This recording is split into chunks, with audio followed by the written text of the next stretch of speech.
नमस्कार साथियों, मैं डॉक्टर मुकेश गर्ग। जरा सोचिए में आपका हार्दिक स्वागत है।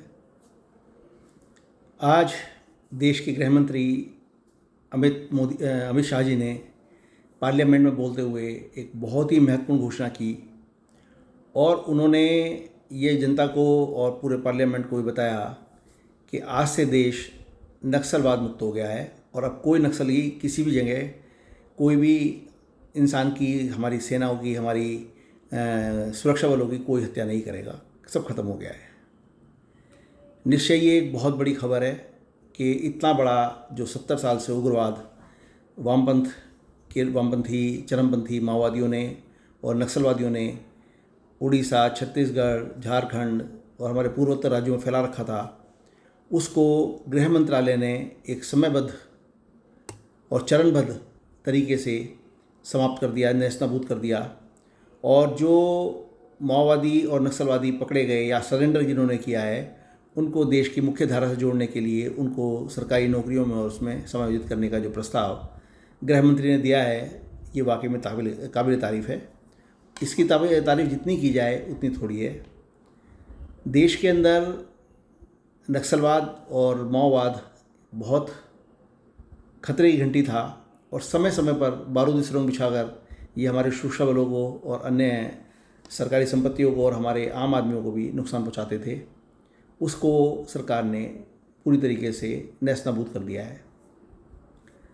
लेकिन जहां गृह मंत्री जी ने एक बात ये नक्सलवाद को समाप्त होने की सूचना देश को दी है, जिसका स्वागत किया जाए, जितना स्वागत किया जाए उतना कम है, उसके दूसरी ओर हमें ये नहीं लगता कि क्या जिस नक्सलवाद की ओर अब हम बढ़ रहे हैं उसको कैसे ख़त्म किया जाएगा।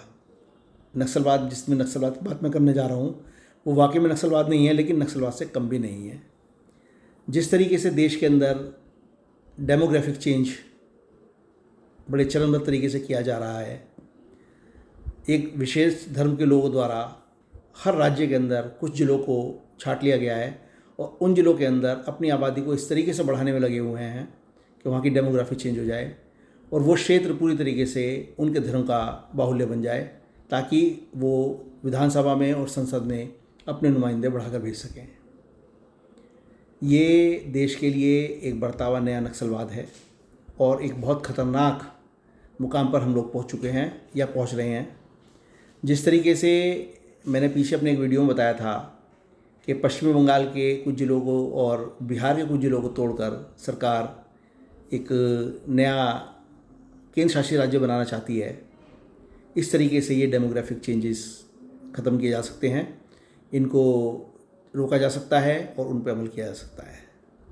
साथियों, देश का विकास तभी संभव है जब जो सर्व जातियाँ यहाँ पे विराजती हैं उनको सबको काम मिले, रोज़गार मिले और सबको शांति से देश का माहौल मिले। और उसमें सरकार को मैं साधुवाद देना चाहूँगा कि इस समय इस माहौल में कोई कमी भी नहीं है। देश के अंदर पूरी तरीके से शांति है, हर हाथ को काम मिल रहा है।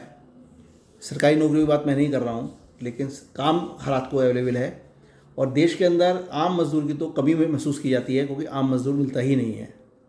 वाइट कॉलर जॉब लेने वाले लोगों के लिए ज़रूर बेरोज़गारी है, और वो उन लोगों की है जो पढ़ लिख कर और आधी अधूरी प्राइवेट शिक्षण संस्थानों में शिक्षा लेकर एक कतार में खड़े हो जाते हैं और उनके अंदर योग्यता बहुत कम होती है या शून्य के बराबर होती है। जो योग्य होते हैं, जो अपनी योग्यता से सरकारी कॉलेजों में पढ़ते हैं या प्राइवेट इंजीनियरिंग कॉलेजों में या प्राइवेट कॉलेजों में पढ़कर भी आगे निकलते हैं, उनके लिए कोई भी बेरोज़गारी नहीं है देश के अंदर। इसलिए मैं ये कहना चाहूँगा कि ये जो दो नक्सलवाद देश के अंदर पनप रहे हैं, एक डेमोग्राफिक चेंज का और एक झूठे अनएम्प्लॉयमेंट का, इन दोनों पर किस तरीके से काबू किया जाएगा, ज़रा सोचिए। साथियों, मेरे विचार यदि आपको उचित लगे तो मेरे विचारों को शेयर कीजिए, लाइक कीजिए और सब्सक्राइब कीजिए। धन्यवाद।